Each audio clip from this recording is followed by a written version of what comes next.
В итоге на канале «Осетия Риштон», а мы продолжаем. У нас в гостях заслуженный деятель искусств России, председатель Союза композиторов Республики, директор и художественный руководитель Северостинской госфилармонии Ацамас Макоев. Ацамас Вадимович, очень рад вас видеть.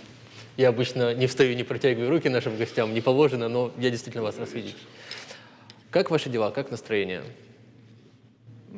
Когда мы, в конце концов, снова услышим музыку остинских композиторов? Вот мы так этим и занимаемся, чтобы скорее этот момент и это время наступило. И я думаю, что какие-то перемены происходят. И в ближайшее время мы попробуем обрадовать наших слушателей, наших горожан, наших жителей республики звуками осетинской профессиональной музыки. Я так понимаю, после здания Кирхи, бывшей госфилармонии, отошло сейчас под Мариинский театр, один из филиалов. Соответственно, филармония какое-то время и коллектив, более 200 человек, ютился в здании литературного музея Костахи-Тагорова. Сейчас на улице Куйбышева вам предоставлено новое помещение, там идет ремонт, и уже совсем скоро коллектив филармонии обретет новое помещение. Насколько вы довольны этим помещением, что там интересного и что нас ждет, собственно? Значит, я владею такой же информацией, как и общественность. Мы получаем это здание на улице Куйбышева. Там вся филармония соберется со всех мест, где находится. И самое главное, что это будет очень хорошая база для репетиционного процесса. И там же, что самое необходимое, ради чего нужно это здание, мы будем восстанавливать и создавать вновь сначала камерный, потом маленький симфонический оркестр, который будет в первую очередь играть произведения осетинских композиторов. Уже у нас есть главный дирижер, это очень талантливый музыкант Хетак Тидеев, Союз композиторов рядом, Тамерлан Хусроев, и мы все вместе. Если Тамерлан до сегодняшнего дня поставлял, так сказать, для страны и для Осетии дирижеров, то теперь он будет помогать мне, чтобы мы воссоздали именно симфонический оркестр. Говоря о коллективе филармонии, собственно, я так понимаю, оркестр отошел в филиал Мариинского театра. Собственно, есть ли какая-то возможность создать хотя бы юношеский оркестр или молодежный оркестр под нужды филармонии, который сейчас будет в новом здании? В филармонии осталось чуть больше 100 человек. Это и 2 музыкальных лектория, а это солисты, вокалисты, инструменталисты. Это же оркестр народных инструментов. Не на мой взгляд, а на взгляд всех, пожалуй, лучший в Осетии, под управлением Олега Ходова. И к нему вот вновь, который мы создадим, камерный оркестр с Хетагом Тидеевым, то я думаю, что филармония чуть-чуть будет приобретать те масштабы и те задачи будет выполнять, которые она выполняла всегда. В первую очередь это пропаганда осетинской профессиональной музыки. Возвращаясь к осетинской профессиональной музыке, так уж получилось, что я вырос в музыкальной среде, и мне повезло, я был знаком с Христофором Плиевым, Резваном Царионти, Дударом Хахановым, Жанна Плиева, Лариса Канукова, Людмила Ефимцова, опять-таки с вами, с Николаем Кобоевым. И там даже в самые сложные годы, начало 90-х, середина, начало 2000-х, осетинскую симфоническую и классическую музыку постоянно исполняли в той же филармонии. Сейчас же, к сожалению, музыку осетинских композиторов можно услышать максимум это в училище искусств на выпускных экзаменах, либо там каких-то конкурсных просмотрах, либо в детских музыкальных школах, там первый ДМШ, второй. Вообще, что сейчас обстоит с передачей опыта от зрелых композиторов Осетии молодым? Есть ли молодые композиторы? Вообще, есть ли пополнение? Вы, как председатель Союза композиторов, возможно, ответите на мой вопрос. Помимо Мияги и Эншпиля, появляются ли новые композиторы у нас в республике? Я вас постараюсь удивить. Наш союз композиторов, он самый большой в Северокавказском федеральном округе. У нас очень много молодых композиторов, но тут другая задача возникла и другая проблема. Они все остаются в Москве, стараются там как-то устроиться, работать, потому что композиторский труд не может помочь содержать семью или какие-то другие желания, интересы. Поэтому они все преподают и находят вот в это трудное время всевозможные всякие формы заработка. Но они, композиторы, есть преемственность, она как была, так и существует. Но классики и наши предшественники, они заложили такой фундамент, что даже пытаясь остановить или что-то хотел бы и разрушить, ничего не получается. Все равно музыка пишется, всех жанров, пишутся от оперы, песни у нас помимо композиторов пишет еще Пол Осетии, это мы тоже знаем. Но сам факт Союза композиторов как главнейшего звена вот в этом преемственности с прошлого века по сегодняшний день о сохранении и пропаганде осетинской профессиональной музыки, это все осталось. Просто, к сожалению, оперы наших композиторов в музыкальном театре не идут, насколько я понимаю. Возвращаясь опять-таки к Союзу композиторов, насколько мне известно, Союз композиторов Северной Осетии один из старейших в России. И в Советском Союзе был. Да. 1939 год, если мне не изменяет память. Второй вопрос. В следующем году исполняется 100 лет со дня рождения Дудара Хаханова. Дудар Салманович Хаханов. Наш композитор, известный симфонист, автор более 14 симфоний. Собирается ли как-то Союз композиторов совместно с Министерством культуры праздновать этот юбилей? У нас и в этом году были очень знаменательные даты, и они есть, и будут еще. И просто вся ситуация, которая во всем мире с этой пандемией, она как-то скомкала, но вот с новой филармонией и силами Союза композиторов, и главное, с желанием, и чуть-чуть дальше я вам расскажу о фестивалях, вы поймете, как я смогу, потому что в этом году мы еще должны отметить юбилей вашего папы Александра Федоровича Сухарникова. Спасибо, что помните. Марины Идых. 90 лет исполняется моего самого любимого композитора Феликса Алборова. И следующий год он очень много знатных имен, которые мы должны... А что такое отмечать? Это же не в ресторан пойти сидеть.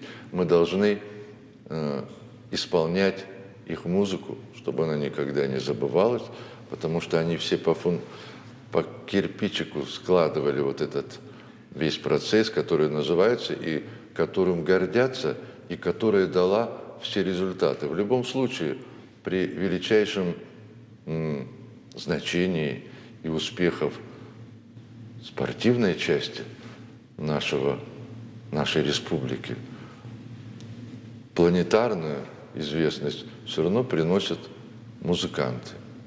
Уже если наши земляки возглавляют 2 главных театра страны, этим все сказано. Они воспитывались на той музыке и на музыке тех замечательных имен, которые вы уже не раз сегодня произносили. Я помню конец 90-х, как раз филармония была в легком упадке, потому что это не совсем было интересно, скажем так, на тот период многим.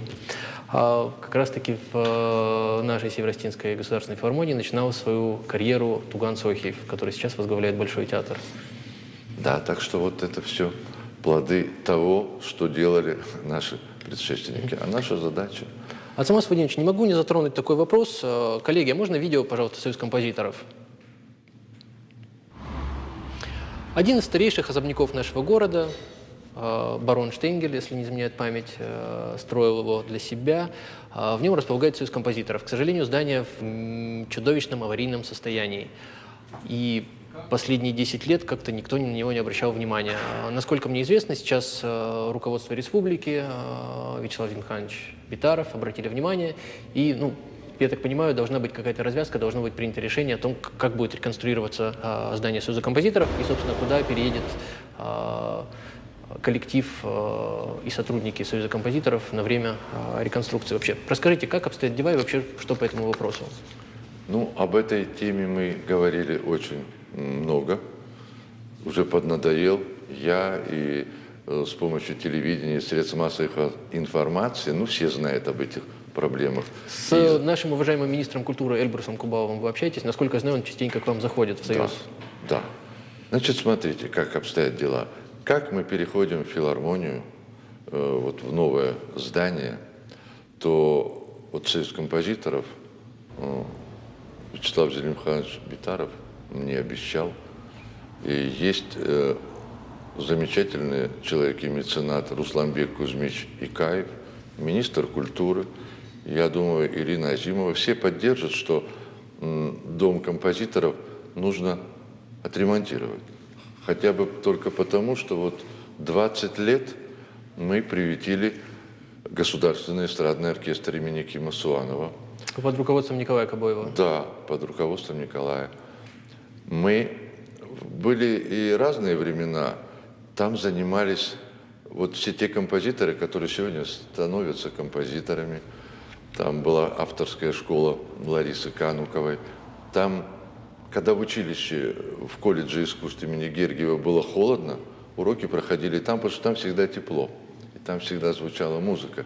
Это здание просто не выдержало вот напора звуков, которые вот эти 20 лет были там. И я думаю, что вполне это за какой-то период, не такой же у нас штат огромный, они побудут со мной в филармонии, но зато у нас дом музыки как был, а там маленький зал, там можно исполнять фортепианную музыку.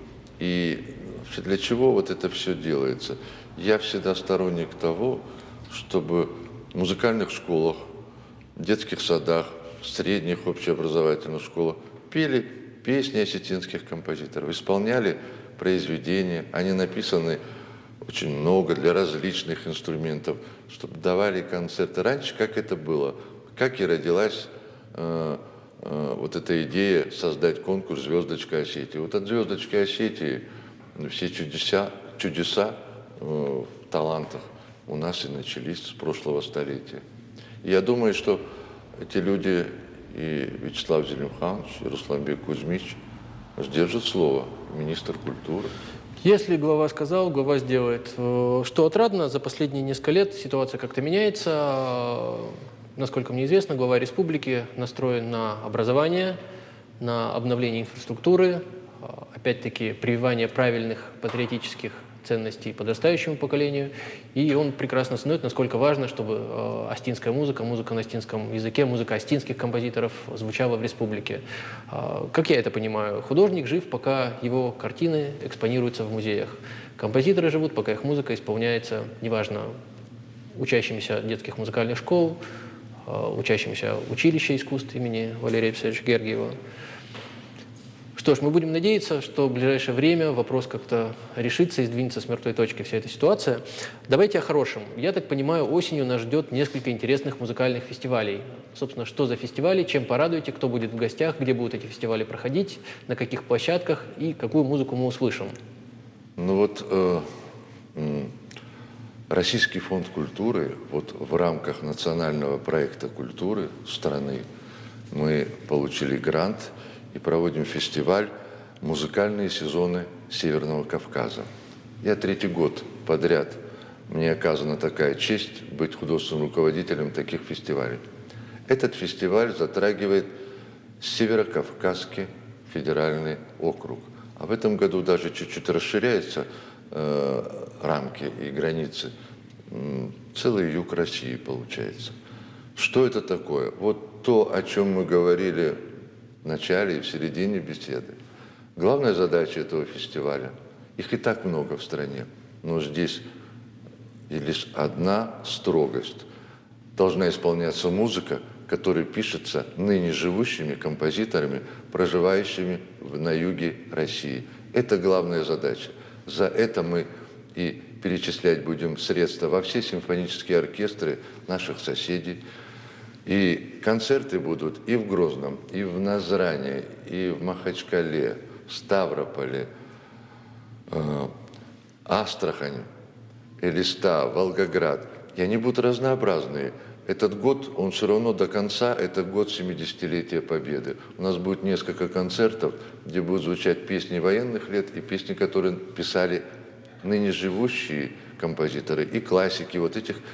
В общем, это должна быть музыка композиторских школ, которые нас окружают и которые, к сожалению, не имеют возможности попасть в афишу современных симфонических оркестров нашей страны. Потому что они обслуживают мировой, русский, советский репертуар, и мне это тоже понятно. Так же, как и Мариинский театр. А мы и оркестр создаем вновь восстанавливаемой филармонии. И Союз композиторов живет только для того, чтобы вот благодаря, опять же, повторюсь, этому гранту Российского фонда культуры, мы участники национального проекта культуры. И музыка осетинская, она будет звучать во всех столицах, точно так же, как у нас в Владикавказе прозвучит музыка и осетинская, и всех наших соседей. И этот огромный фестиваль, просто рамки сегодняшней передачи не позволяют мне, но это будет октябрь, ноябрь, и я думаю, мы доставим удовольствие не только авторам, которые соскучились, чтобы их произведения исполнялись, но и благодарным слушателям. Если говорить о концертах, которые пройдут у нас в Северной Осетии, на каких площадках они пройдут? И, собственно, кто из современных осетинских композиторов, чью музыку можно будет услышать и познакомиться с творчеством?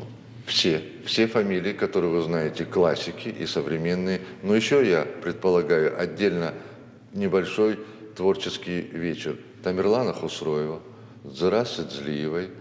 Я приглашаю хор Агунды Кукойти, оркестр народных инструментов. Это я от Осетии представляю, то, что у меня есть. Наших солистов. Композиторы дадут мастер-классы в различных городах Северного Кавказа. Олег Диамбеков будет, кстати, у него в следующем году юбилейный, очень серьезный юбилей. Он будет показывать, как пишется национальная музыка для такого популярного инструмента, как саксофон. И мои коллеги будут проводить мастер-классы, а потом мы подобные же мероприятия проводим после всех столиц Кавказа. К нам приедет руководство Союза композиторов России во главе с ее председателем Рашидом Калимуллиным, и мы соберемся все в Нальчике, и уже на базе Кабардино-Балкарского симфонического оркестра мы услышим пиршество музыки. В одном концерте прозвучит музыка всех композиторских школ Юга России. Это прекрасно. А Самас Владимирович, если не против, у нас звонок от телезрителей. Давайте послушаем. Добрый вечер. Представьтесь, пожалуйста. Алан Басин. Очень приятно, Алан. Самаз, у меня к вам такой вопрос. Как вы считаете, когда в Эристоне появится свой Вагнер, чтобы написать оперы к Нарвскому эпосу? Спасибо. От Самаса Владимировича вопрос слышали? Аван спрашивает, когда в Северной Осетии у нас в Эристоне появится свой Вагнер, чтобы написать тетралогию по Нарвскому эпосу? К сожалению, технические помехи были с выводом По Нарвскому эпосу, я думаю, в ближайшее время, потому что я не могу озвучивать сейчас ни авторов, ни тех, кто придумал этот проект, но такое задумывается. Другое дело, мы сейчас должны подготовить тех, кто будет это исполнять. Начнем пока с одной оперы, а потом продолжим дальше. Ну, говоря об исполнителях, насколько мне известно, выпускники наших музыкальных школ, учащиеся училища искусств имени Гергиева, они очень многие добиваются очень хороших результатов при поступлении в консерватории нашей страны. Это опять-таки Санкт-Петербургская консерватория, Московская консерватория, Ростовская. Это все консерватории, да, которые есть в стране. У нас было раньше больше всего пианистов, сейчас у нас больше всего вокалистов. Композиторы есть, очень мало, к сожалению, духовиков. Но я хочу сказать, мы соберем очень хороший оркестр, когда мы сделаем зарплату достойную для всех музыкантов. И вот Эльбрус Таймуразович Кубалов, наш министр, которого очень уважаю, и с которым мы очень хорошо сработались, он обещал, что только при такой ситуации у нас будет такой оркестр, который всегда вообще был лучше североостинский на Северном Кавказе. И это, конечно же, заслуга Павла Арнольдовича Еды, потому что все, что он сделал, это такой подвиг, это золотыми буквами вписано его имя. И вот наша задача вот вновь восстановить его, вот сделать такой и такой ярчайшей жемчужиной музыкальной культуре нашей республики. Опять-таки, возвращаясь к композиторской школе Северной Осетии и вообще истории симфонического оркестра нашей республики, ведь у нас одна из сильнейших школ в стране считается. То есть это и первые композиторы, собиратели фольклора, те, кто перекладывал народные мотивы, песни на симфоническую музыку. Опять-таки, я уже упомянул, там Христофор Плиев, Дудар Хаханов, Борис Галаев. Резван Царев, Борис Галаев, да. Опять-таки, говоря об оркестре нашем, очень сильный был толчок во время в годы Великой Отечественной войны, когда в эвакуацию сюда отправили несколько оркестров со всей России, и это дало очень мощный культурный импульс для развития последующего симфонической школы и вообще исполнительского мастерства. И вообще, если говорить о симфонических оркестрах, у нас был один из самых сильнейших на Северном Кавказе, да и в стране. Как сделать так, чтобы возродить былое величие? А вот этим мы и будем заниматься. И причем я стараюсь сейчас это делать так, чтобы, я понял, меньше надо говорить, я попробую сделать так. У меня есть такой дирижер,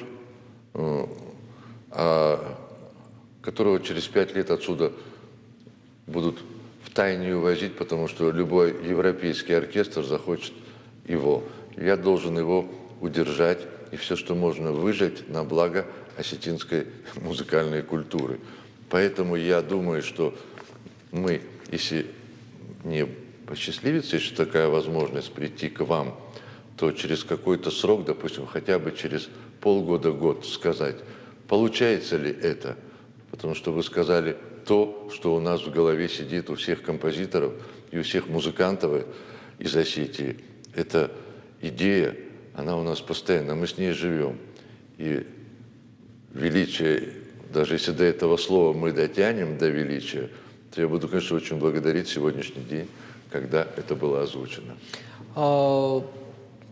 Очень важно, у нас в республике очень много талантливых и одаренных детей, да и молодежи, и очень важна передача опыта от более взрослых, более молодым. В этом направлении работа ведется? Конечно. Это без этого не может быть. Союз композиторов для того и существует. Нам приходят, знаете, сколько детей, сколько мальчиков появилось, которые хотят писать музыку. Был период, в 90-х годах, когда все мальчики хотели идти на границу, в таможню, вот туда работать. А сейчас что-то опять все, слава богу, поворачивается в нормальное. И очень многие детей, конечно, с помощью родителей, это напутствие, с помощью напутствия, они стремятся стать хорошими музыкантами. И примеры Тугана Сохиева и Гергиева, Вероники Джоевой. Это и есть примеры, которым надо подражать и пытаться подступиться к этому величию. И их очень много, а мы это и занимаемся. Причем мы это занимаемся, знаете, как... Я даже не понимаю само словосочетание «дети» и «деньги». Вот все, кто хочет, абсолютно бесплатно, безвозмездно, для этого есть союз композиторов. Что не могу дать я, есть Тамерлан Хосроев, есть мои коллеги-композиторы, есть музыканты прекрасные. У нас есть мальчик замечательный Макар Куликов, который за 4 года вырос так, что вот он уже переезжает в Москву, будет в Московской музыкальной школе. Это уже будущий лауреат международных конкурсов. Вот так и должно быть. А не собой же заниматься. Ацамас Владимирович, большое вам спасибо за интересную беседу. Я напомню, у нас в гостях был председатель Союза композиторов Республики, директор и художественный руководитель Североостинской государственной филармонии Ацамас Макоев. Ацамас Владимирович, благодарю. Надеюсь, до скорой встречи.